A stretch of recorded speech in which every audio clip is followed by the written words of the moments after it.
Dadi angger ana wong disakiti jenengan dilarani didolimi. Jenengan ngucap, "Ya Allah, kae wong larani nyong nyakiti nyong. Nyong gawe apik terus karo wong kae mau. Lah wong kae kok nglarani nyong ngurung jaluk ngapura wis tek ngapurani ya Allah. Tapi maksude nyong nek dheweke gawe jahat ya langsung kena laknat dan kayak nang film-film Indosiar ya Allah." Lah kae nggone nglarani nyong nganti tumusing batin kok. Ketemu nang dalan tek takoni ora gelem semaur. Kepapasan ya malah mlengos. Badai ya tekane ring omahe tek sowani. Lah kok si gawe nglarani nyong nyakiti nyong dolim karo nyong ngurung jaluk ngapura wis tek ngapurani. Tapi pangapurane ya Allah. Nyong kepingin nek dheweke gawe jahat ya langsung kena azab dan ngisi sehat-sehat bae. Dan ngisi sugi-sugi bae ora kaya film-film Indosiar.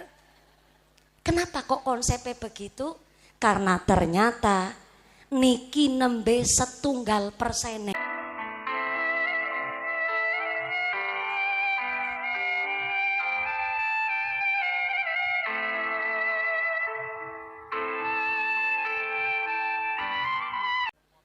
Assalamualaikum warahmatullahi wabarakatuh.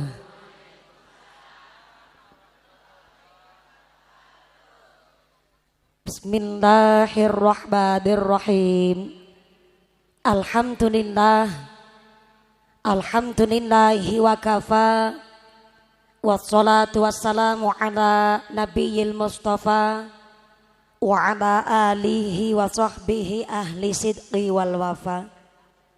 Asyhadu an la ilaha illallah wahdahu la syarikalah wa asyhadu anna Muhammadan abduhu wa rasuluhu la nabiyya ba'dah. Allahumma sholli ala sayyidina Muhammadil fatih lima ughliqa wal khatimi lima sabaq nasiril haqqi bil haqq wal hadi ila siratikal mustaqim wa ala alihi haqqa qadrihi wa miqdarihi al-azim. Amma ba'd. Hadaratal muhtaramin wal mukarramin, para alim, para ulama, para asatid wal ustadah ingkang tansah kawula hormati nuninji ingkang tansah kawula mulyakaken. Wabil akhos dumateng akhinal kiram panjenenganipun Rama Kyai Haji Miftahul Jannah, ugi dumateng panjenenganipun Bapak Kyai Haji Ahmad Tholib ingkang tansah kawula hormati nuninji ingkang kawula cadhong barokah doanipun. Wabil akhos dumateng akhinal kiram panjenenganipun Rama Kyai Haji Ahmad Subhan ingkang tansah kula hormati nuninji ingkang kawula taati fatwa saha dawuh-dawuhipun. Wabil akhos dumateng akhinal kiram panjenenganipun Rama Kyai Haji Masruhin, ugi dumateng panjenenganipun Bapak Kyai Saiful Khaliq, ugi dumateng akhinal kiram Bapak Kyai Muhtadin ingkang tansah kula hormati nuninjih ingkang tansah kawula cadhong barokah ilmunipun. Wabil akhos dumateng akhinal kiram panjenenganipun Bapak Kyai Mahmudin, ugi dumateng panjenenganipun Bapak Kyai Basiron. Wabil akhos dumateng Bapak Kyai Taufik, ugi dumateng panjenenganipun Bapak Kyai Anwar ingkang tansah kula hormati nuninjih ingkang tansah kawula takdimi. Wabil akhos dumateng akhinal kiram panjenenganipun Gus Ruhan, ugi dumateng panjenenganipun Bapak Kyai Haji Ahmad Tolhah, ugi dumateng panjenenganipun Bapak Kyai Haji Surahman. Wabil akhos dumateng Bapak Kayyim Rahman ingkang tansah kula hormati nuninjih ingkang kula taati. Dumateng sedaya para Rama Kyai, para Bapak Kyai wonten ing tlatah Gedung Bawang Planjan ingkang boten waget dalem sebat asma karimipun saestu boten ngira-ngira takdim kawula ingkang kula pundi-pundi ingkang kula taati nuninjih ingkang dahat kinormatan.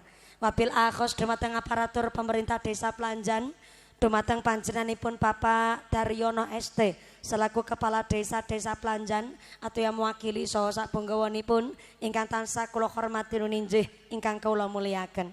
Wabil akhos dumateng keluarga besar Jamiah Masjid Baitul Thalibin, dumateng sedaya Jamiah Muslimat Dzikir Fida telatah Planjan. Saya minta tepuk tangan dulu kangge sedaya panitia ingkang kontribusinya luar biasa. Derek dedonga mudah-mudahan keluarga besar Jamiah Dzikir Fida Masjid Baitul Thalibin Grumbul Kedung Bawang Planjan tansah dipun tetepaken imane, dipun tetepaken islame, dipun tambahi ihsane, kaparingan sehat panjang yuswa, yuswa ingkang manfaat ingkang barokah, dipun tetepaken kanthi istiqomah. Amin Allahumma.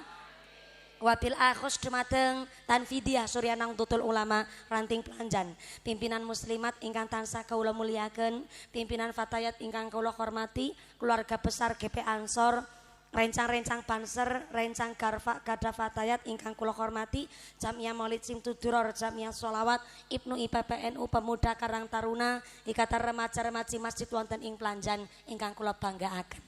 Wabil akhos dumateng sedaya para tamu undangan nggak sami sibuk kipas-kipasan, duduk lemprakan, ra keduman senek jajan, mudah-mudahan tetap keduman kerahmatan, keduman keberkahan, keduman pitulungan. Bebasan saya tara bakalan doyan dedemi terandulit malampir ora mampir nyiplat teraklet grandong ora condong banaspati ilu-ilu ora pada melu semingkir kabeh. Rawe-rawe rantas malang-malang putung mengko pengajane tuntas panitiane njaluk diambung. Diambung garwane piyambak-piyambak. Sedaya para tamu undangan, para bapak haji pohajah, para calon haji, para calon hajah, hadirin hadirat ma'al muslimin wal muslimat rahimakumullah. Shallu ala Nabi Muhammad. Kanjeng Nabi ngendikaaken innallaha la yanzuru ila ajzamikum wala ila suwarikum walakin yanzuru ila qulubikum wa a'malikum.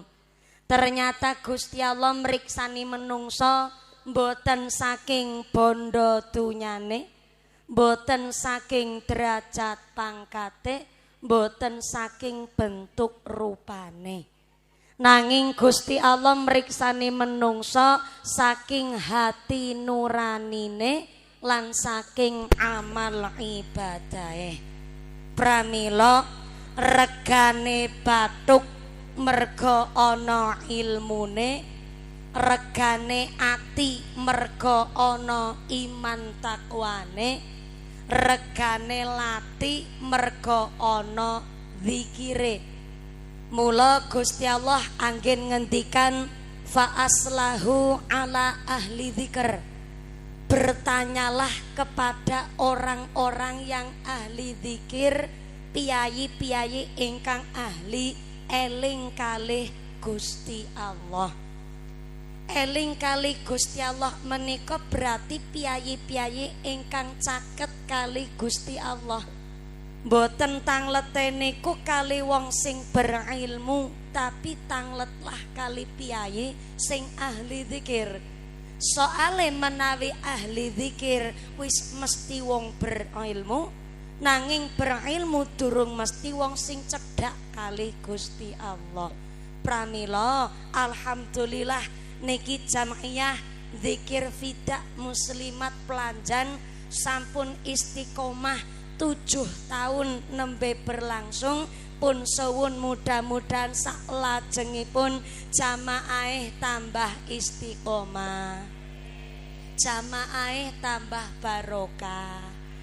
Sale wau Pak Ustadz ngendikaaken mbak mumpuni ibu-ibu ting pundi mawon alhamdulillah sakniki sami semangat pengaosan, semangat solawatan, nggih semangat sami dzikir. Sale bapak-bapak niki nuwun sewu mergo tesih sami ngibadah golet nafkah. Kadang-kadang tindak tenggene rutinan selapanan niku mandan dengglongan. Tapi alhamdulillah ibu-ibu muslimat Planjan semangatnya luar biasa. Tepuk tangan sepindah malih nggih muslimat Planjan sing keprok utange lunas kabeh. Sing amine banter ketara hutange akeh. Muga-muga rezekine sing barokah. Amin Allahumma. Soale wonten pangandikan ana tastaqim tarbah. Sapa wonge sing istiqomah amangka bakal urip bejo mulya. Kok ora amin? Terlambat. Niki nembe mulai mawon sami lemes, berarti ngajine ora usah suwe-suwe. Sing suwe mpun dangu. Nah, menawi sing sami jilbab putih ngendikan sing dangu berarti anu melu mbayari.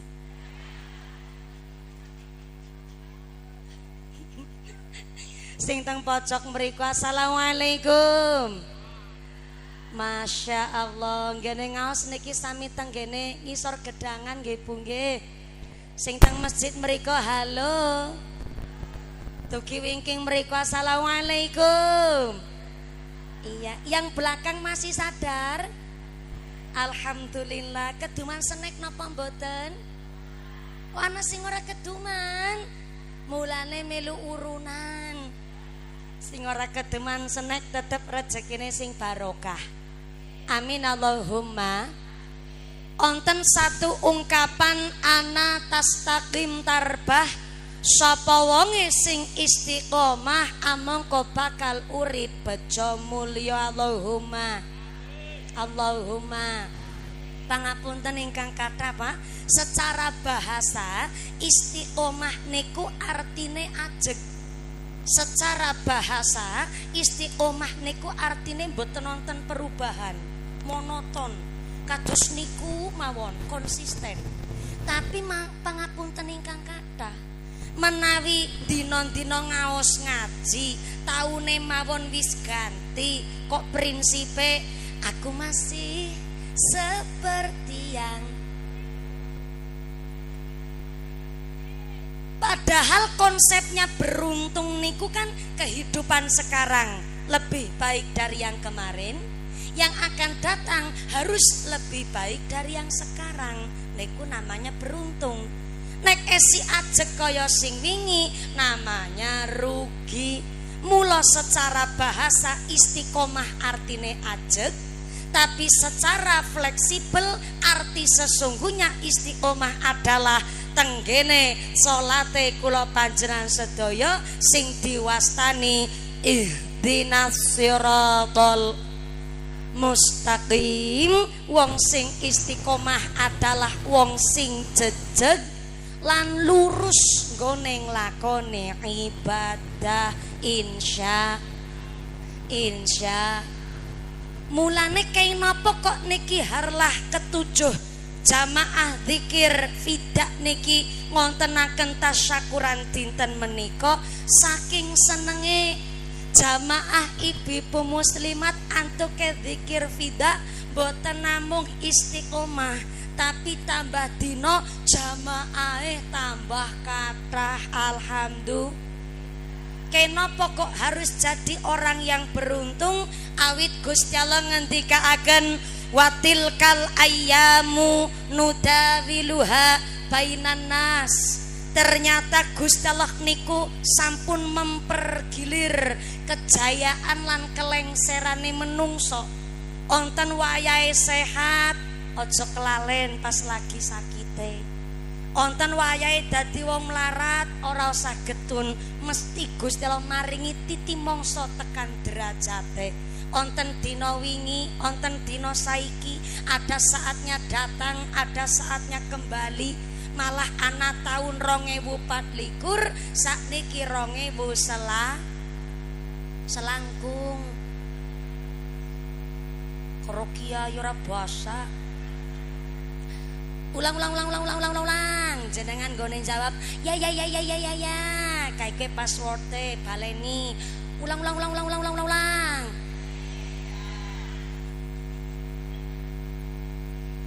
Zaman niku gilir gumanti gantos kinantos. Wingi 2024 sakniki 2020 selangkung jebule menawi hitungan umur tengkene Jawa menawi lare sampun menginjak usia 20 tahun njuk menginjak usia likuran Jebule likur niku maksude lingguh ning kursi.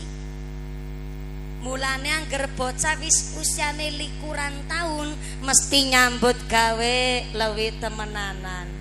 Ngaji ibadah mondok langkung serius. Golek pengalaman langkung temen. Soale ngemuti nek wis usia likuran taun niku wis mulai lingguh ning kursi, ngemuti nek wis usia seli nyong direwangi kadar ngucap kurthok be pelit. Ulang.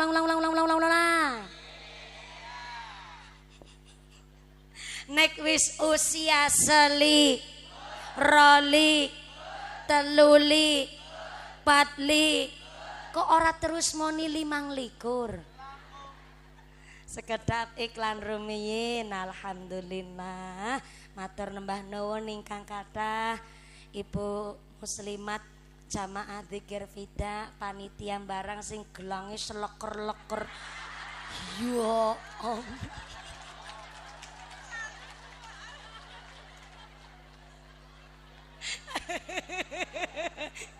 Mboten napa-napa. Langsung diumpetaken gelange jere mbok disilih mumpuni. Kula seneng menawi wonten muslimat ibu rumah tangga gelange kanan kiri. Tandane ibu-ibu muslimat piyayi-piyayi sing gemi tur ngati-ati. Bapak-bapak saniki insyaallah pun paham.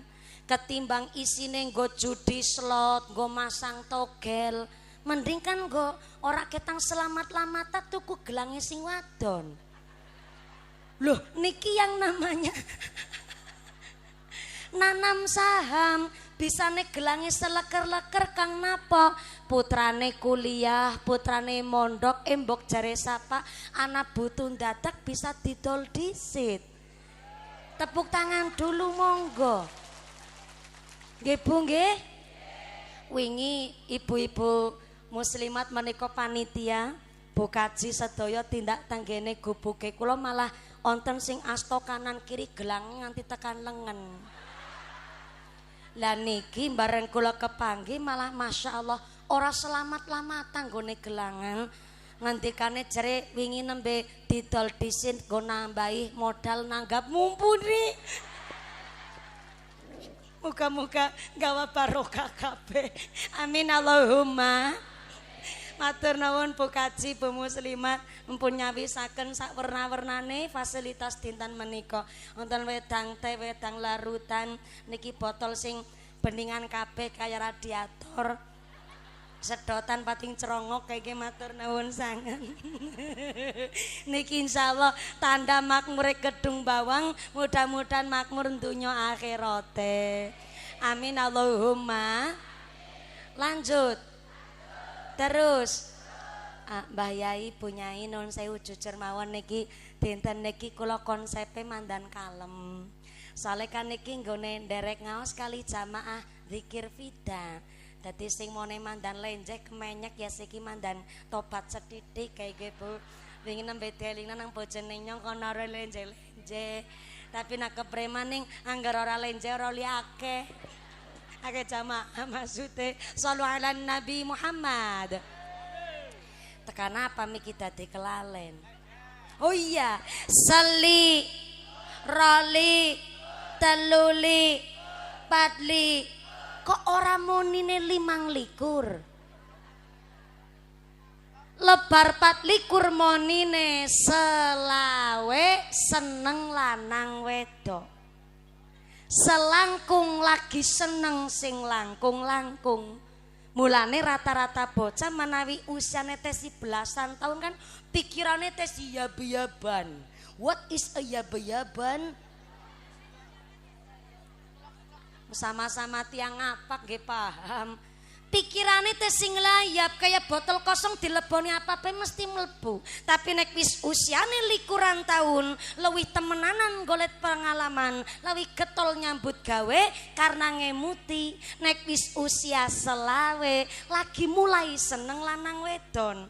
Mulane lebar selawe tetep monine si 26, 27, 28, 29 esi belajar lingguh ning kursi. Soale nek wis menginjak usia 30, 40 mulai digrumut butuh.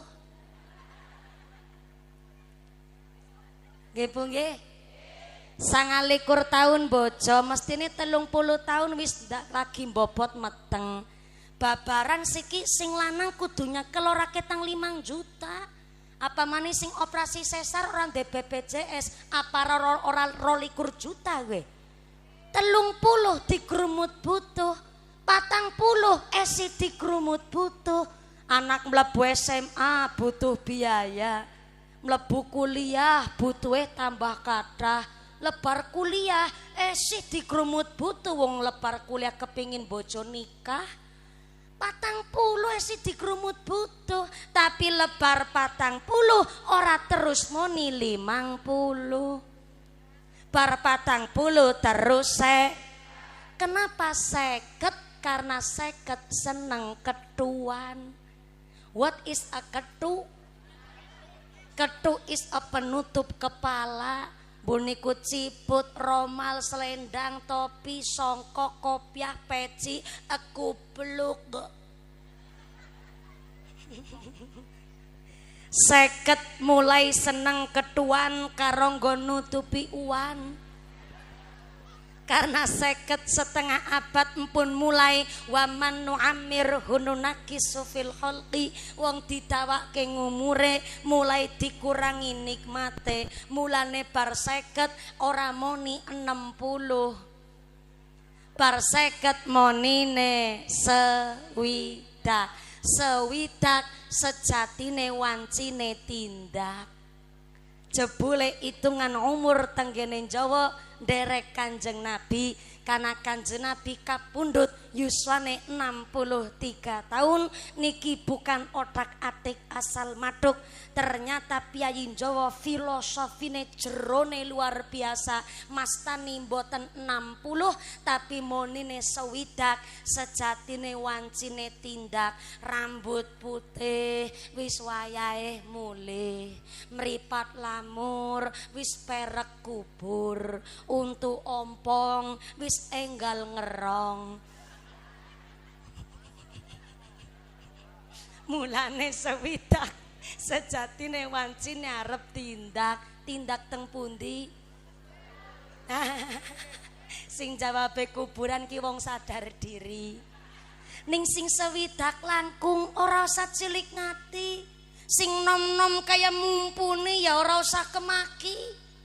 Sebab jenenge mati ora nganggo syarat. Halo. Halo. Mati mboten ngagem syarat. Syarate namung fa idza jaa ajalluhum la yastakhiruna sa'atan wa la yastaqdimun. Lamun wis teka titi mangsa ajalik menungso ora bisa diundur, ora bisa dicokno walaupun namung sesaat. Ternyata mati tekane ora disangka-sangka, ora dinyono-nyono, ora nguber sing tuwa, ora nguber sing enom, nanging sing jenenge sedo akan disesuaikan dengan kebiasaannya ngendikane Kanjeng Nabi. Mula pati mboten saged sulaya. Bisa panjenengan duluan mumpuni keri, bisa. Oh, atau kula keri jenengan duluan, monggo. Lah kan wis adil tekwalik niki. Dan Allah akan mencabut nyawa kita sesuai kali kebiasaane. Sing biasane ibadah dipundhute pun pas lagi nglakoni ibadah.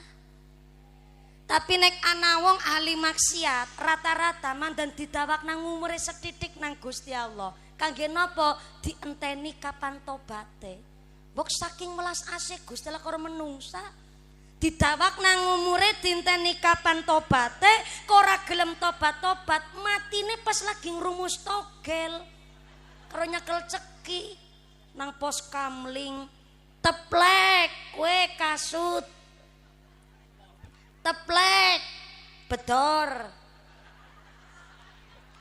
teplek kowe kenci, Teplek siji maning kowe. Cingik.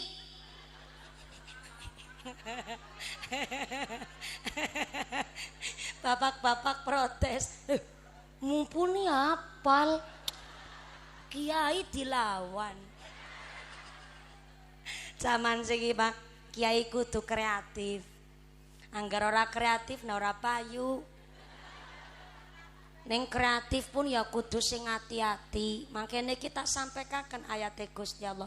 Wa tilkal ayyamu nudawiluha bainan nas. Gusti Allah niku mempergilir kejayaan lan kelengserane menungso. Nek ceramah kok sembrono gara-gara bakul es beda direpot. Mula napa malih kula bocah kencur wingi sore minyak belek lancung pira gepeng. Lah kok dume viral, dume terkenal, dume pernah juara setunggal. Njur kula niki mung hanya sekedar ngugemi pernah viral tapi mboten pernah introspeksi diri, mboten pernah mutolaah, mboten pernah ngaji, ora perek karo guru. Waduh, bahaya. Mboten namung gara-gara bakul es, gara-gara lambene dewek keceletot kesleo luput ngesuk ora payu mlebu penjara bisa jadi kowe. Nauzubillahi min. Mula wingi kula sowan kali akhinal kiram Rama Ki Haji Makin Khudori Tegalrejo Magelang. Pak Yai Makin Duriah Ahlul Bait Tegalrejo niku ngendikaken ngeten. Mumpuni aku ora ngomongi sampean, mung kita eling-elingan. Zaman akhir kados niki wong niku wis mesti arep tekan titi derajate. Ning sak abot-abote ujian niku ana ing titi mangsa derajate. Wong angger wis diewuh karo pekewuh, ya Allah, niki nek ora sering sowan karo guru, ora sering mengkaji diri, niku gampang banget kejeglong karo omongane piyambak. Boten namung penceramah mawon. Wong diewuh pekewuh niki contoh ngeten. Bapake nikah kali jenengan, Bu, tiang istri. Setelah jenengan jadi istri sang suami, berarti ujung rambut nganti ujung tungkak niku mpun dados tanggung jawab suami.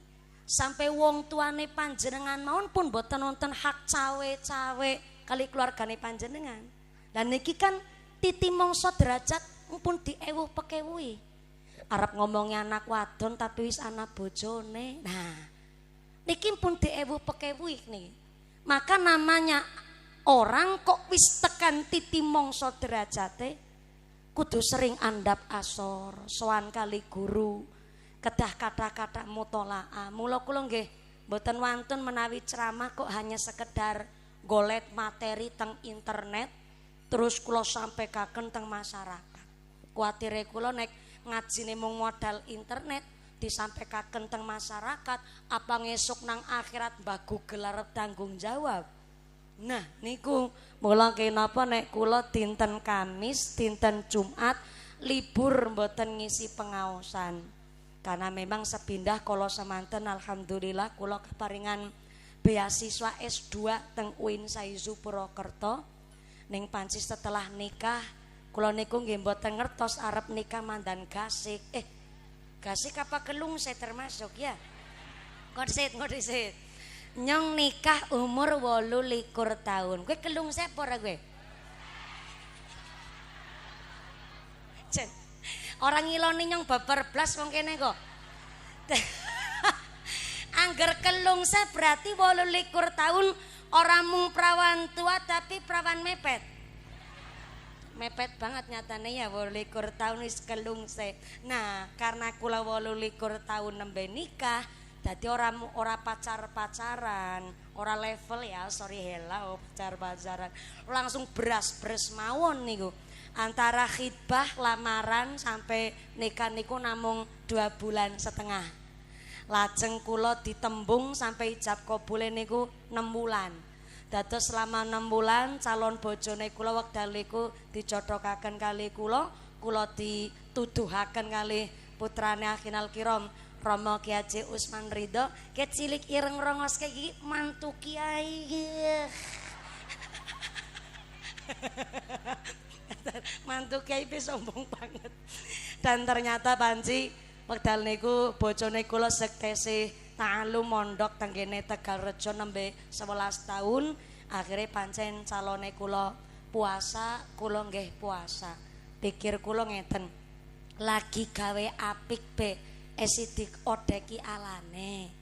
Apa maning kok nganti sengaja tumindak barang sing ala.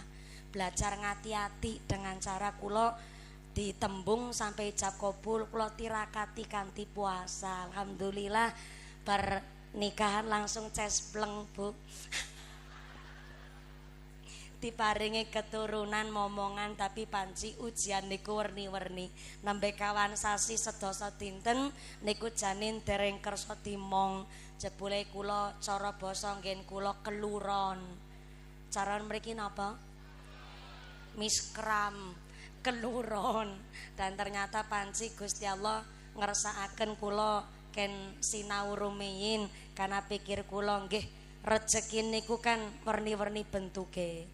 Maka kula wingi matur kali bojone kula, Mas, niki kadosipun panci Allah ngersakaken dereng dipari rejeki anak ning rejeki taun niki 2000 selangkung Dzulhijjah niki menawi mboten nonton alangan Allah ngridoni kula bapake kula kali biyunge kula mangkat haji taun niki nyuwun pandonganipun. Lajeng kula cek kalian bojo lanange kula ternyata pikantuk jadwal niku lunga haji 2050. Karena bapak ibune rencang kagunge kula niku ternyata ndaftaraken kawit SMP ingkang reguler. Berarti didaftaraken sekitar 2006 2007 mbiyen pas SMP jan mangkate 2050 niku. Niku sing reguler. Dados nun sewu Kementerian Agama hari ini sudah menurunkan harga haji reguler yang tadinya 70 juta saat niki 50 juta. Tapi nggih niku nunggune 30 tahun, guys. Takon karo sebelah kiri. Assalamualaikum. Pengin berangkat haji? Bapake kepingin tindak haji? Pengin. Sebelah kanan, Bu. Kepingin tindak haji? Udah daftar apa belum? Nah kowe wagune wong Karang Kedung Bawang.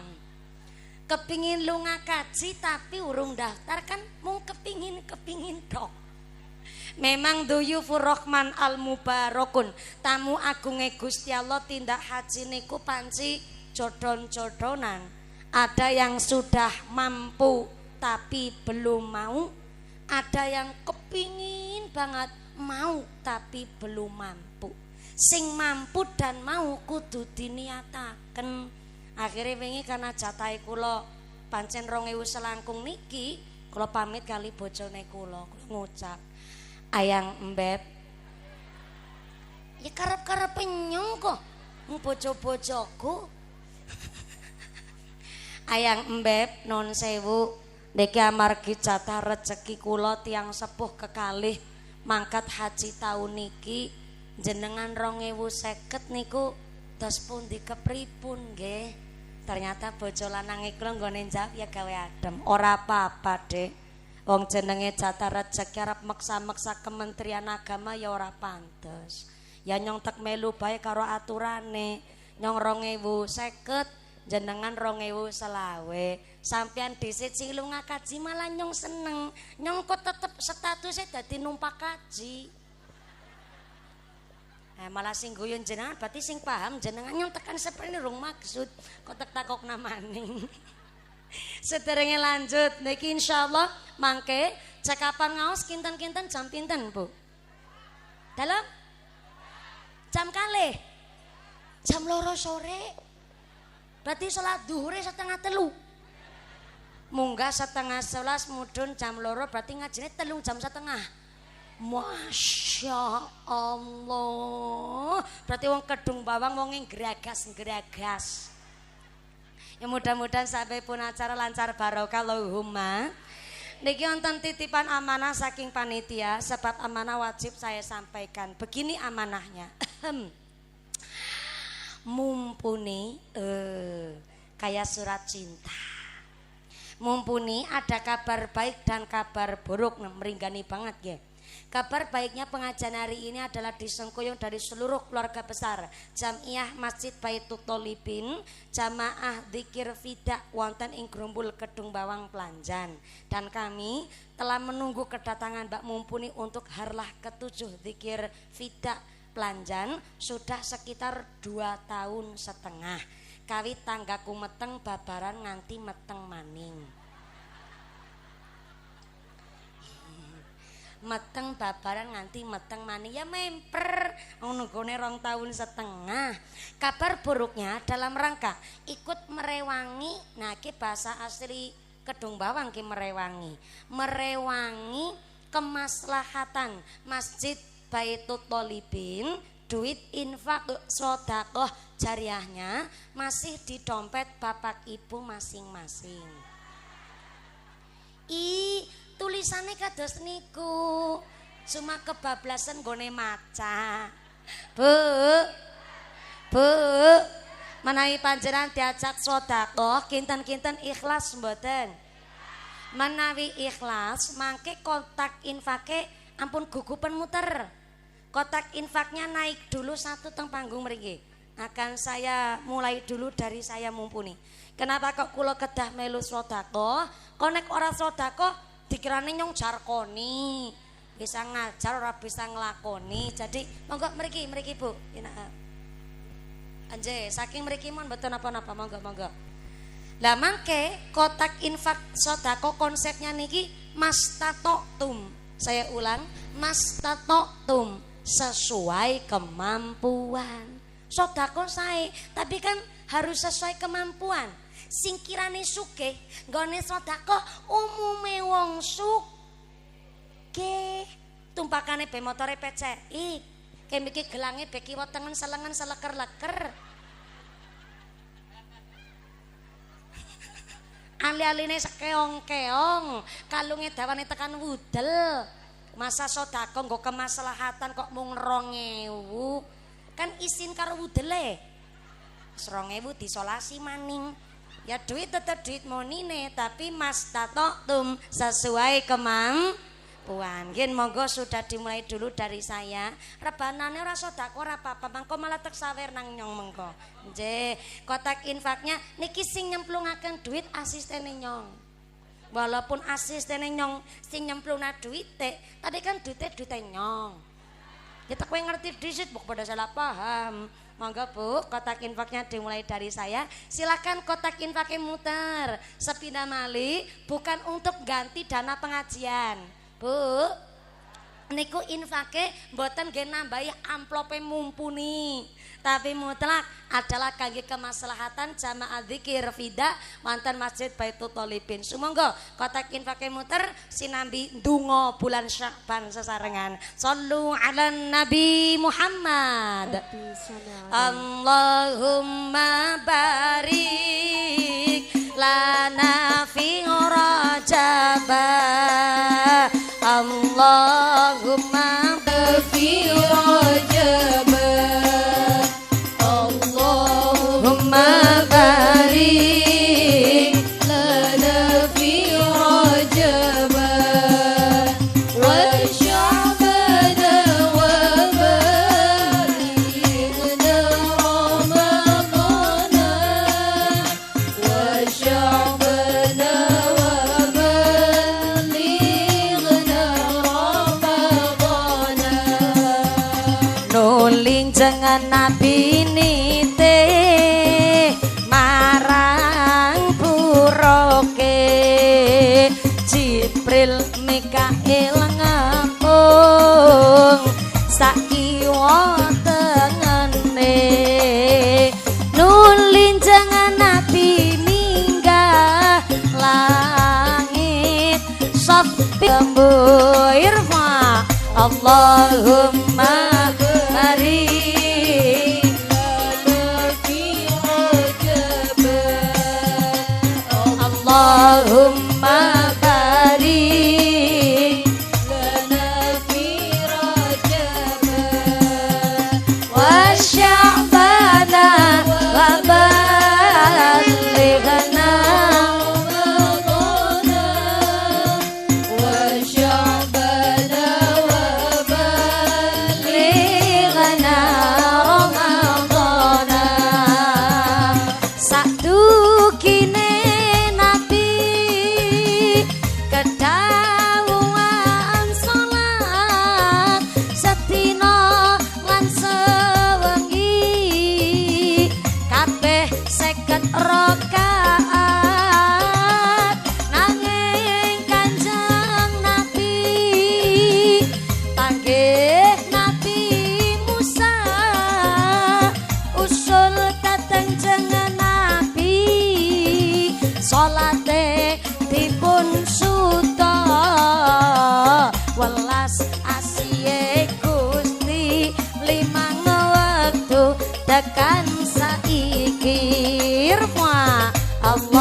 ala Muhammad. Kotak infak tetap muter, sorbannya tetap keliling, ngaose dipun lanjut kangge efisien wekdal. Saya segenap panitia mewakili jamaah Masjid Baitul Tholibin jamaah zikir fidak pelanjan ngaturaken agunging panuwun kanthi sedekah panjenengan. Allah pun janji masalul ladzina yunfiquna amwalahum fi sabilillah kamasali habbatin ambatat sab'a sanabilla fi kulli sumbulatin mi'atu habbah. Tiang sedekah digambaraken nandur wiji siji tukule pitu. Barang pun tukul pitu setiap tangkai cabangnya 100 ping pitu sama dengan 700 mawon tes ditambah kalian janji Allah wallahu yudha'iful liman yasha. Allah akan menambah jumlah pahala kagem sinten kemawon ingkang remen membelanjakan hartanya teng dalan Allah ridhoi. Mula hari ini jenengan sedekah kangge kemaslahatan jamaah zikir fida arupi yatra bentuke duit arto. Mangke Gusti Allah mangsulaken teng panjenengan boten arupi arto malih tapi gantos saking Allah dumateng panjenengan diganti bentuke badane sehat walafiat, putra putri soleh soleha, keluarganya adem ayem tentrem, usahane lancar, karirnya bagus, diguyup rukuni tonggo. Niku ganti saking panjaran sedekah nggih nolak bala narik rizki ingkang beta manfaat barokah. Amin Allahumma. Saderenge lanjut niki kangge grup rebana kados biasa saya sawer dulu grup rebananya ngiringi sampai jam 2 sore mangke. Nggih. Niki grup rebana dari mana? Oh, saking Menganti ya Allah. Dalam teng Nusa Tengah. Nusa Tengah niku pundi? Jalan Tengah Menganti. Sit nyong mandan kelalen nyong. Dalu sit acaranya dalam rangka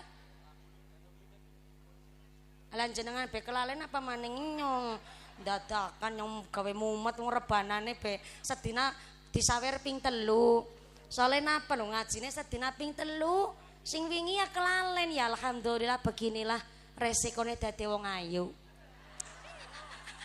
saking kathah jadwal kadang-kadang kelalen napa malih ngapunten ingkang kathah menawi dugi teng lokasi kok onten ibu-ibu tawi panitia ngucap ketemu maning nyong langsung mumet gue waduh ke ketemu nang endi ya malah nyong sing nembek grok gurung kon medang wis kon mikir ketemu nang endi nek bahasa ketemu maning berarti kan ya nek dina-dina wingi ya pantes saya gue labu nek ketemu maning kuwi nyong mbokan nyong ngucap kelalen mbok dikira sombong umpamane ora dieling namaning nang nyong dewek ya nyong bingung ketemu nang ngendi nyong mumet banget anggarana panitia utawi ibu-ibu nang lokasi transit ketemu maning ya mbak mumpuni duh kejet ketemu nang ndi ki nyong dieling-eling maning maka alhamdulillah barokah saking amanah saking ngarsane pangeran kula suwun kula pribadi sing ikhlas sing seneng anggen ngaos kersane lek ngaji kula lampahi enteng pramila dinten-dinten ngaos mulut jane mandan angsal teguran saking pangeran tegurane nggih niku ternyata salah satu sebab faktor keguguran wingi diantaranya kesele mandan nemen karena kudune wong meteng kan akeh turune Bu gerak-gerak yang mengkonek wis usia kandungan 6 bulan 7 bulan men nggone mandan balik salto bayine mandan cepet nih ternyata kula kawit hamil niku pancen jarang istirahat, jarang tileme sing akhirnya salah satu faktor penyebabnya jarang tilem istirahatnya kirang sangat jane ya nyong bar keguguran kepingin banget gone ceramah karo turunan jane bisa ngadeg masane karo turunan salu ala Nabi Muhammad Bu masjidnya mewah magrong-magrong jamaah muslimat dikire luar biasa maka memang sing paling susah niku bab istiqomah. Mula maaf ana wong de prinsip lah. Ora salat ora apa-apa sing penting li kelakuane apik. Ana wong kene de prinsip kayak gue. Akeh. Mangkat wonge. Mangkat. Kupluke warna apa?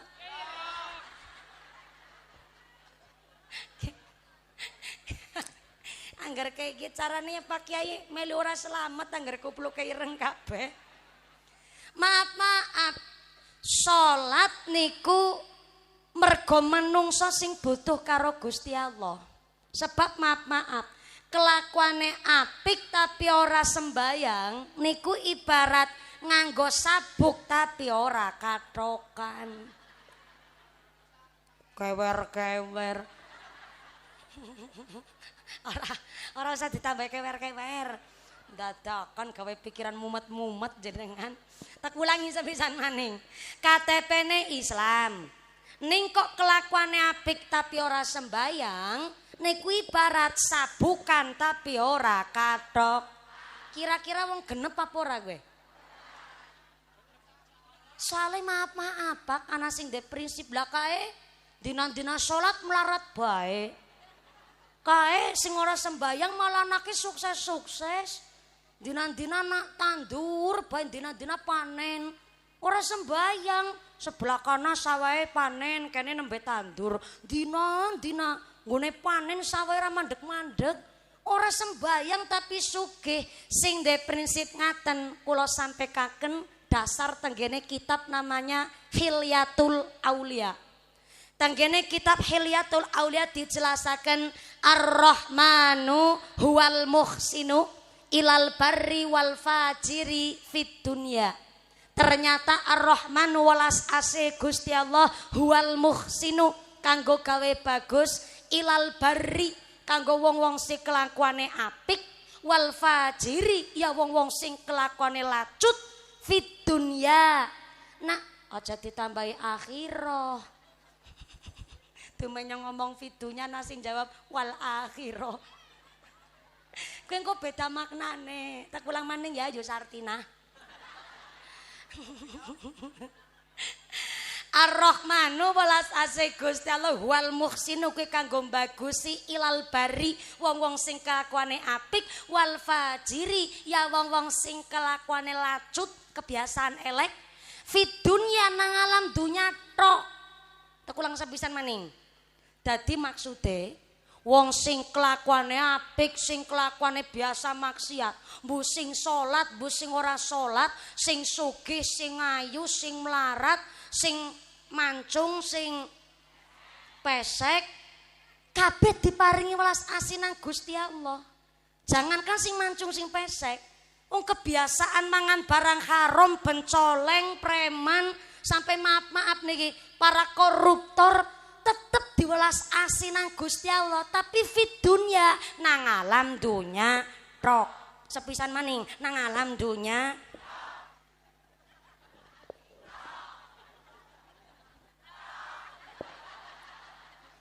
aja gugupen tekan ngisor urung tak tok.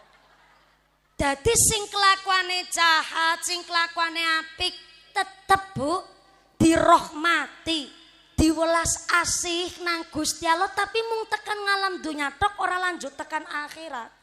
Mulane menawi tenggene kitab Qatrul Ghais menawi welas asih Gusti Allah kok jumlahe 100%, maka welas asih Gusti Allah sing manggon teng akhirat jumlahe 99%. Lah ngalam dunya seingsi-ingsinane niki nembe 1% saking 100%. Lho 1 kok banding 99. Jangankan setengah, seprapate beranana. Dadi anggerana wong disakiti jenengan dilarani didolimi. Jenengan ngucap, ya Allah, kae wong larani nyong nyakiti nyong. Nyong gawe apik terus karo wong kae mau. Lah wong kae kok nglarani nyong ngurung jaluk ngapura wis tek ngapurani ya Allah. Tapi maksude nyong nek dheweke gawe jahat ya langsung kena laknat ben kaya nang film-film Indosiar ya Allah. Lah kae nggone nglarani nyong nganti tumusing batin kok. Ketemu nang dalam tek takoni ora gelem semaur. Kepapasannya malah melengos. ibadah ya tekane ring omahe tek sowani. Lah kok si gawe nglarani nyong nyakiti nyong dolim karo nyong urung jaluk ngapura wis tek ngapurani. Tapi pangapurane ya Allah. Nyong kepingin nek dheweke gawe jahat ya langsung kena azab. Dene ngisi sehat-sehat bae. Dene ngisi sugi-sugi bae ora kaya film-film Indosiar. Kenapa kok konsepnya begitu? Karena ternyata niki nembe 1%. Niki nembe dunya, Bu. Bu. Niki nembe 1%. Wong-wong sing diparingi urip kok tetep gawe maksiat, gawe jahat, ora tobat-tobat. Ya mung keparingan welas asih nang dunya tok, ora kebagian nang akhirate. Menawi Allah yarham al-mafulah Mbah Kyai Dalhar watu Congol gambaraken welas asih Gusti Allah niku kok sedaya bentuke umah, maka welas asih Gusti Allah sing manggon teng akhirat adalah omah saingsi-ingsinane. Lah ngalam dunya niki nembe kesete. Tekulang. Assalamualaikum. Ki nyong ceramah wis penting banget ki nyong nggih. Apa menang grali saya wis jalan kirut kayak gini. Ki penting banget ki Bu. Bu. Mbah Kyai Dalhar sak duriyah keturunan putra putri Ahlul Bait mriko watu Congol menawi nggambaraken welas asih Gusti Allah niku kaya bangunan omah. Nek welas asih Gusti Allah seluruhnya niku bangunan bentuke omah, maka sing manggon teng akhirat adalah omah saingsi-ingsinane, tapi dunya niki namung kesete. Ibu tahu keset? Keset niku lap sikil. Sikil niku suku. Suku niku samparan. Samparan niku kaki. Kaki niku cara Cilacap kroya foot. Cara nggonku foot. Nek cara bahasa Cina cutang. Diwe ngerti orang ngandel sampean. Lah, dunya niki jebule keset. Napa? Keset niku kan manggone nang ngarep lawang. Wis manggone nang ngarep lawang, lap sikil urung mlebu babar blas garing jero omah. Lah dunya niki nembe kesete. Terus nek ana wong wingi kok nun sewune iri karo lakae korupsi 300 triliun tapi penjarane mung 6 tahun. Ki mung dunya, Bu. Salewing ana tanggane nyong sing iri, ngucap karo bojo lanang, "Mas, ngana lah. Jenengan dipenjara 6 tahun asal nyong nampa 300 triliun." Ana wingi tanggane nyong ngucap kaya kowe. Lho iri kok karo dunya? Iri meri karo barang-barang sing kados niku. Maaf. Niki nembe kesete. Nembe napa, Bu? Mulane zaman akhir kados niku rasa muluk-muluk cita-citane kepingin dados apa. Cukup selamat niku pun bejo zaman akhir kados niki. Maksudnya napa? Ora usah muluk-muluk, anak kudu ranking 1. Nek ora ranking 1 wong tuane sing isin, ora usah muluk-muluk anak kudu ranking 1. Asal bocah gelem ngaji salat, ora dolanan judi online, ora pergaulan bebas, ora seks bebas, wis slamet banget kados niku jamane, Bu. Suamine jenengan ora kudu duit 300 triliun. Asal gelem salat, golek nafkah bersih, eman karo bojo, wis cukup niku, Bu. Sekondure bapake ora usah muluk-muluk kepingin dhewe wong wadon sing model kaya ngapa. Ora usah madak-madak nang karo Sandra Dewi barang. Ngatasé bojo wadon gelem melu ngrewangi ramban. Kuwi jenenge wong wadon sing salehah tenggene zaman akhir kados niki. Tepuk tangan dong. Ana wong wadon kene tukang matu ana? Tukang tandur onten? Esi gelem melu ngrewangi ngarit onten? Diki ciri-ciri wong wadon salehah teng zaman akhir kados niki. Kula crita kados niku tok kula merinding. Maaf niki nun sewu. Nek jenengan urip kok melu standare TikTok. Masa iki duwe bojo wadon isine mung dadi babu. Nah, zaman akhir kados niki ngaten. Maaf. Lagi marak banget sepisan onten ungkapan. Jangan terburu-buru punya anak kalau masih miskin pelecehan. Nyong tersinggung nyong.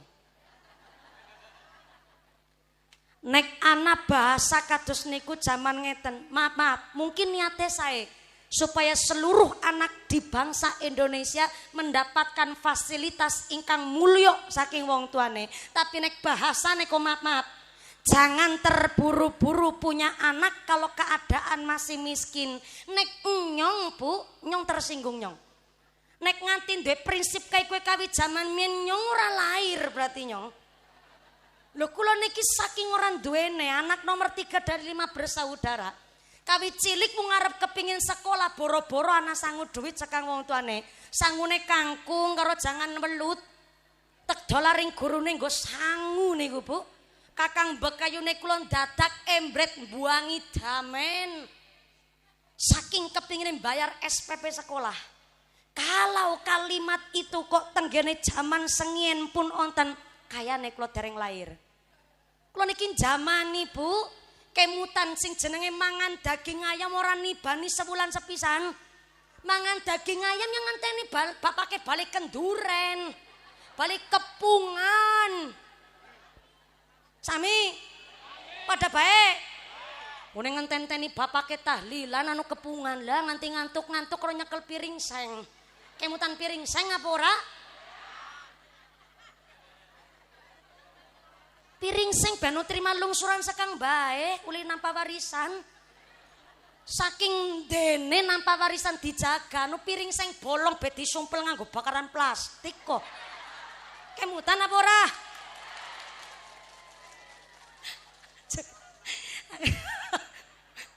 Nyong sing citan jelas sing Brebes mili ya Allah. Lah nggih, kula jamani jan nyekel piring sing niku Bu. Bapake bali kepungan kene nggone nyekel piring sing kowe jan. Nganti ngantuk deklak dekluk bapake bali kepungan dep mati lampu. Jiot sentir. Kemutan sentir napa mboten? Sing jenenge deles kompor kae disogi lengah tanah tenggene botol kratinding. Kula jamani, tapi wong saking kepingine mangan daging ayam ya ngantukana dinteni bapake bali kepungan nyekel piring sing bolong tengah disumpel bakaran plastik. Bocah 5 ya sega berkat dibagi bocah 5. Wong be ayam mingkung mung setemplik ya mung di sewir-sewir dadi bocah 5 bocah 1 sesewir. Saking enake Bu mangan daging ayam, kene jel segane dituna lambe wake tul. Sok namaning seger. Ana sing ora percaya, kula kelahiran 95 kula.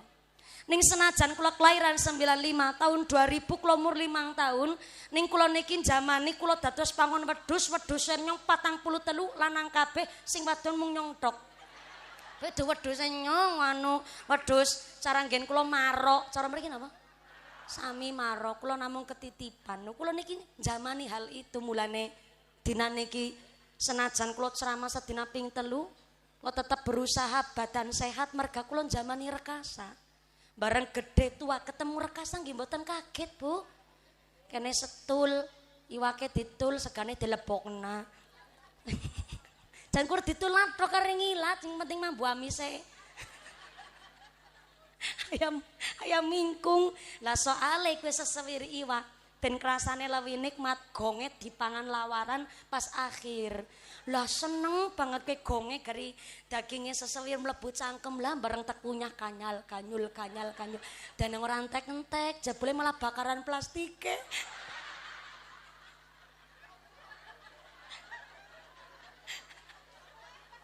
Ngapunten, ana sing takon karo nyong, apa yang nganti serekasa gue? Kathah sing mboten sami percaya. Tapi mboten masalah kok nyong mboten mencari pengakuan. Sing pirsa ngertos nggih tangga teparone kula. Biyen zaman lagi angon wedhus malah kula tesi umur gangsal tahun, Pak. Jan urung mlebu SD wis angon wedhus, nganggo kaos kutang tok. Kunjung siji. Ireng mambu langu jan kaya ketupluk bersih. Ning akhire dari situlah wong ora duwe apa enggane bisa ceramah, kowe duwe keberanian dari mana? Ngene ku saking kula adol es lilin keliling karo angon wedhus. Mau ndak mau dengan keadaan nggih mental akhirnya terasah. Sing mone ora kendel ngomong karena dodol es kan kudu menjajakan dagangane. Akhirnya alhamdulillah kula zamane rekasa. Mboten wonten niat kula banding-bandingaken zaman saniki karo zaman biyen. Karena jarene duren-duren roti-roti. Biyen ya biyen saiki ya. Tapi bedane nado banget, Bu. Lah zaman seniki bocah lahir wis dimuliakan dengan kecanggihan zaman. Arep dikerasi jare mentalnya terguncang. Ora dikerasi, ora pengertian, ora nyandakan. Kecah jot nasapu, berarti nek bocah zaman biyen kok di jot nasapu, berarti ki teguran keras saking wong tuane, berarti anake kemproh. Kan kados niku wis diperintah kon jot sapu, yo langsung saset kebat rikat. Lah zaman siki kecah jotnya sapu, bocah mundut sapu dek naring biyunge nyah. Jajal. Ora dituduhna bocah ra pengertian, dikerasi sedidik jereng mengguncang mental psikisnya anak. Mulane maaf, wong ta zaman seniki kualan banget. Maka zaman akhir ora usah muluk-muluk cita-citane kepingin dadi apa, cukup selamat niku pun bejo. Soale menawi Allah yarham al-mafulah Mbah Khudori Tegalrejo ngendikaaken, teng zaman akhir kepingin urip mulya maka mangano sing enak turu sing kepenak bareng-bareng. Mangano sing turu sing kepen. Tak takon nggih sebelah kanan ngisor gedangan melas. Mau kalem-kalem banget. Assalamualaikum. Bu, menawi mangan enak cara piyayi Kedung Bawang Planjan niku kira-kira dahar napa? Keluban urap terus coelan lalapan welok terus nyambel terasi, jangan lompong, goreng gesek. Iya gue cocok tambah kencot maning kenyong nggih. Ternyata standar mangan enak cara wong Planjan, jangan nyambel teras, goreng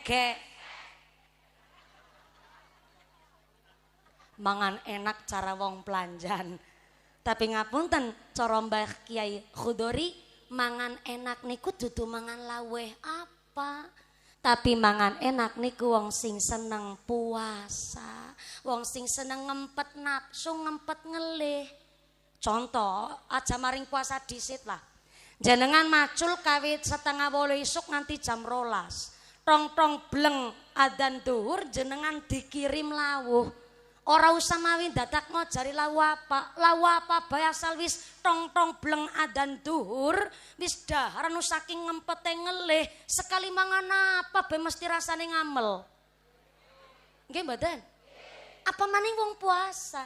Lah kawi tergelincirnya matahari kok nganti terbenamnya matahari ngempet nafsu sekabeng nafsu. Bareng adzan maghrib ora usah ngojari lawu apa, asal wis tong bleng adzan maghrib ngunjuk seteguk air putih mawon rasane pun puas. Nggih mboten? Nggih mboten? Mulane rata-rata dongane wong ahli puasa niku mandi. Wong seneng puasa niku dongane mandi. Ning puasa sing kepriwe disit kiye? Sit engko. Nek jaman mien, Bu, wong puasa bukane ya menune saanane. Sing akhire rata-rata dongane wong mien kuwi ampuh-ampuh. Dongane wong mien mandi cara ulaya, racun upase mandi. Mulane ula anggar seneng puasa, racunnya mematikan. Ula apa ya? Ula weling, ula domong, ula kobra, ula sendok. Sekali matok niku bisane upase mandi. Tapi beda karo ulah sing ora gelem puasa. Ulah ku mangan bae. Ulah kadut. Isine mung ngentat-ngentut tok isine. Soale napa kebiasaan mangan. Ya. Nggih bakar paniki. Mbah Putri pun tuntun rumiyin monggo badhe nderek langkung. teng wingking ngerumin sale menawi ade wangsul iku mandan tebih ya iki saha kula ora kualat ora nah iya ngangger dua kayak gue ngadeg sedela dengkule kenceng kempole manteng maya wingi mangkat muslimadan mlaku kok keserimpung bae jebule wisane mlaku nek keserimpung anu nganggo kathok bolongan siji nggo sikil ora.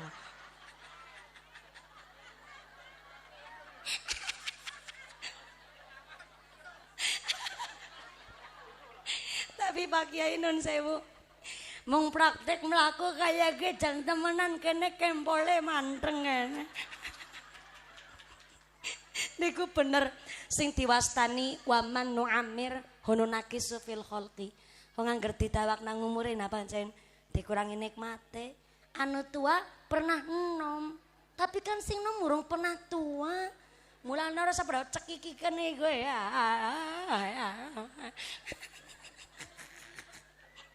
Lanjut malih sallu ala Nabi Muhammad. Tekan apa mikirlah dadi kelalen. Oh iya. Ula. Seneng puasa ya upase mandi. Tapi angger ulah banyu ora gelem puasa mongon isine ngentat-ngentut tok. Mulane Gusti Allah niku memang Maha Pendengar. Setiap dongane kula panjenengan sedaya mesti kepireng kali Gusti Allah. Nanging jenenge kula panjenengan sedaya maringi proposal supaya cepet di ACC niku ana sing lumantaraken. Contoh, dalan pelanjan kok ana sing bosok. Lurahe ndamel proposal tenggene Pak Bupati. Menawi mung proposal tok sing tekan kana, ya nun sewu maaf. Jangankan diwaca. Sampai proposal niku mung liwatok ditumpuk bu nganti tahun pira ora mungkin kebuka. Tapi menawi kok ana niatan sae tindak mriko sowan tenggene Pak Bupati beto proposal. Nyangking aja lenggang kangkung. Gawa godhong anu gedang biah apa cimplung. Gawa pete ya kena gi musime. Gawa pete segedeng cimplung rong baskom. Syukur ana umpange duren, gula kopi teh. Tindak tenggene Pak Bupati mesti proposal langsung dicekel. Oh iya ya, kedung bawang ya kene sing dalane si bosok langsung ke ACC. Pramila semanten ugi wong donga kali pangeran. Kok ahli tirakat direwangi karo puasa. Dongane niku gampang kepireng lan gampang diijabah kali pangeran. Ning jenengan nggih mboten usah mawi dening puasa sik kaya bae. Oh, rezekine ora bentuke mung donya tok. Putrane jenengan dene sehat dohir batin, sekolahe pinter, ngajine bener. Direwangi tirakat nang biunge jemongon bae. Ning sing lagi ngunyah ngono. Lagi ngunyah langsung mandeg. Ya lagi ngunyah ngono ora apa-apa. Kuning ngunyah langsung mandeg. Maaf maksude doane ibu kan gampang mustajabah. Ning solehahnya anak niku ya direwangi tirakate tiang sepuhe. Bapake puasa Daud, ibune puasa Senin Kemis. Ora kuat Daud, ora kuat puasa Senin Kemis ya. Nek ana dina-dina hari besar Islam dipuasani. Ora kuat dina laire putrane dipuasani. Cara Cilacap kroya puasa weton. Cara mriki sami dina laire putra dipuasani. Ora kuat mumpuni bocah bagi nyusu kayak iki gari muasane sing barep. Nggih silakan seorang ibu nirakati putrane dengan cara didongakaken putra-putrine. Bar salat maghrib aja langsung plencing minggat.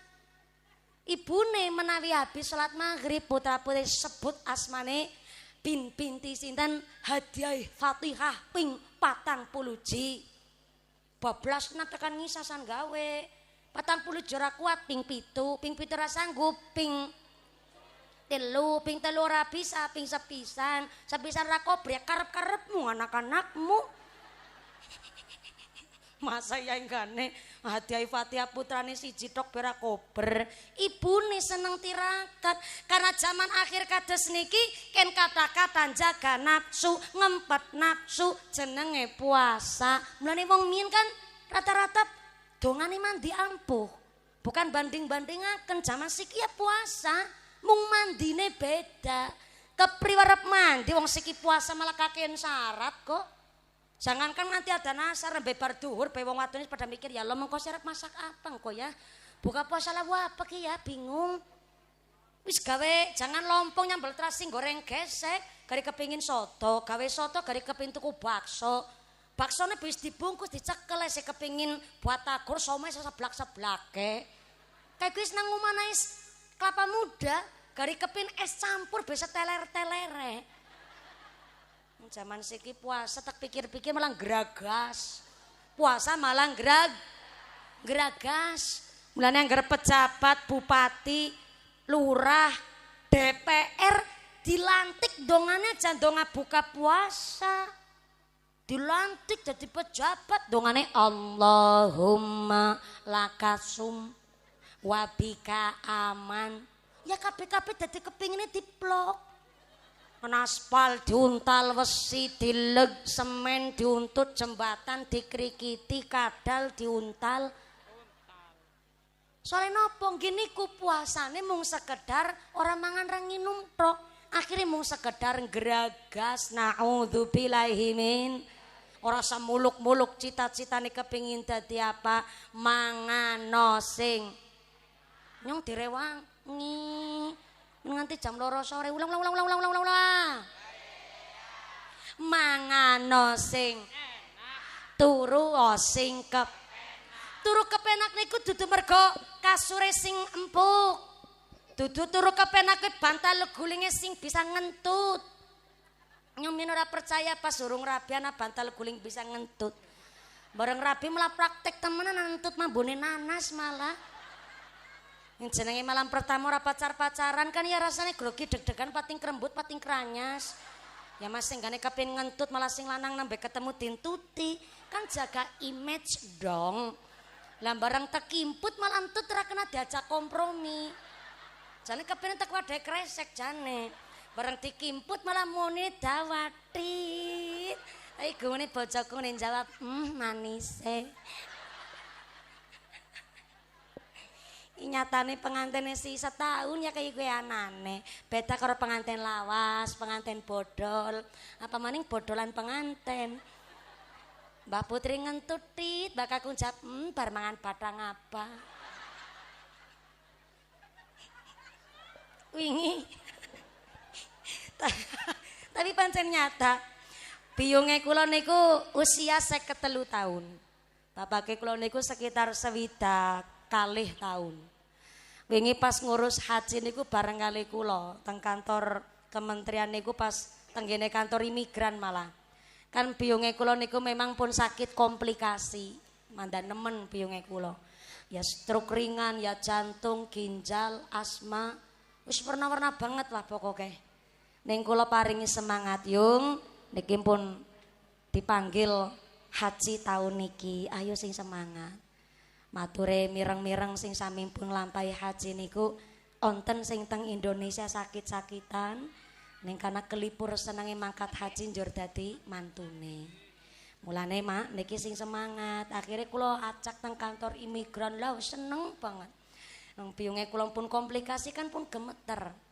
Wayahe tanda tangan teng sebelah babake kula ning babake kula tasih romantis. Barang tanda tangan ramane ngucap teng biyunge kula apike kayak cacing kepanasan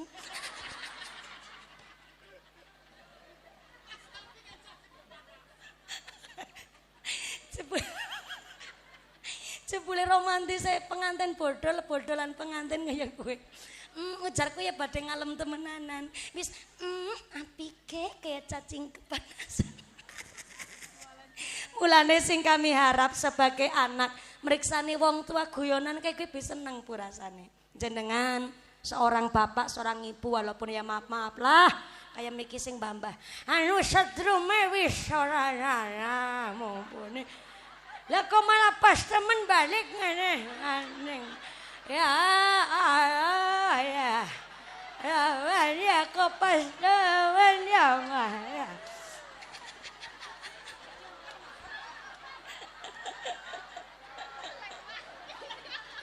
Iya ya, senajan kaya kenyang, maju tua setrume langka. Unangga pinarak remin bang. Bisa pas Gusti Allah maringi takdir nggone nyontokno ya pas dilala. Nggone pipis wis rampungan iki monggone. Nah ya wong angger restu kaya ge. Mpun sepuh kados niki tetep welas AC ya kayak dene pengantin anyar. Anak meriksa niku seneng banget Bu. Soalnya menawi rumah kok isine mung tukaran, wong lanang wadon bebocoran sewang-sewangan, kayak kuping kanan kuping kiri perek tapi ora pernah bamban. Jadi kupingane gue, sing siji madhep nengen, sing sebelah madhep ngiwa, dinan-dinan dubokong. Akhirnya anak niku mau mboten betah teng griya, tapi nek tiang sepuh mawon bisa jadi idol, jadi kebanggaan anaknya niku malaikat rahmat betah teng daleme orang, daleme menungso piyayi ingkang tansah guyub rukun tansah harmonis. Ya muga-muga keluargane kula panjenengan sedaya ditadosaken mawaddah warahmah wasakinah, diparingi dzurriyyah ingkang sholih sholihah. Amin Allahumma. Amin. Ya. Ngapunten nggih Mbah nggih, niki saru nirok-nirokaken panjenengan. Niki kalih persiapan nggih. Nginjing kula kepingine nggih yusane samonten jenengan niku malah sing langkung-langkung. Senajan pun sepuh ngangge teken sikile wis telu niku sikile. Kepingine tetep sing ahli jamangan nggih Mbah nggih. Ya lho niki sampai jam kalih ronjen. Nah, kowe jeneng ora pengertian karo wong lansia. Mudah-mudahan umure sing barokah kabeh Allahumma. Amin. Mangan sing enak dadi wong sing seneng puasa. Turu kepenak niku mergo bukan durasi lamanya tidur. Bukan tidur yang berkualitas niku karena posisi tidur nggih mboten, tapi turu kepenak niku adalah wong sing seneng tirakat bengi qiyamul lail, gelem salat taubat, salat hajat, salat tahajud, menghidupkan malam sebab ternyata keramate dinten niku ana ing wengi. Bu, kula ulang, keramate dina niku ana ing tengah wengi.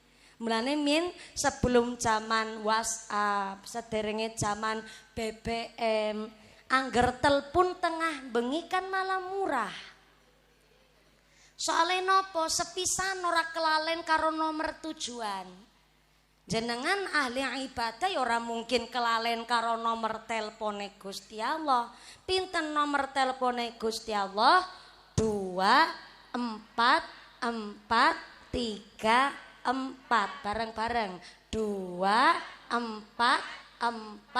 3 kono 5 bareng ya ora napak jeng kebelabasan malah ditambah 5 bareng 2 4 4 3 4 gene ku salat 5 waktu kabeh totale 17 rakaat subuh zuhur asar maghrib Isa niki nomor telpone Gusti Allah jangan dikelalen.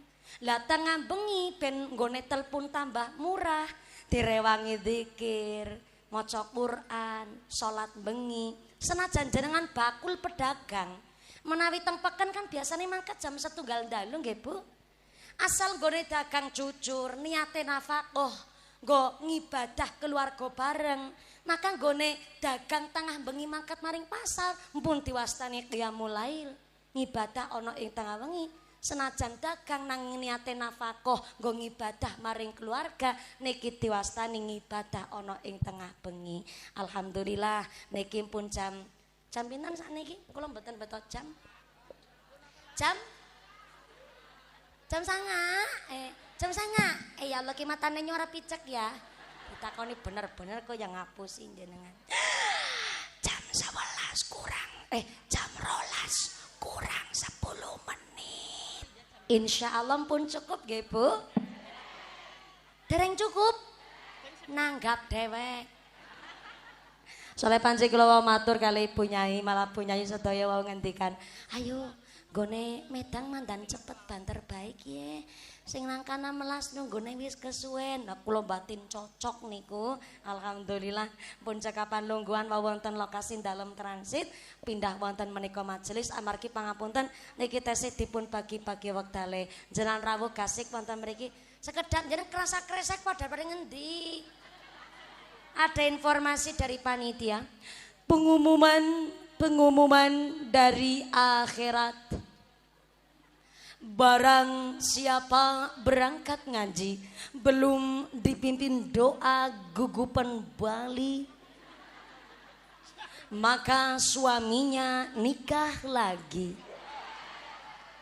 Sing wis age karo nata senek karo nata sandal ngucap lara papat tadi disit penganu nyong randa kayak gue carene. Ampun kanturumin samake doa insyaallah pun imami kalian Romo Kiai kagem rasa takdim kula santri kalian para masyayikh wonten ing tlatah Kedung Bawang Planjan menika. Sumangga awit niki pangapunten ingkang kathah kula mboten saged mimpin doa.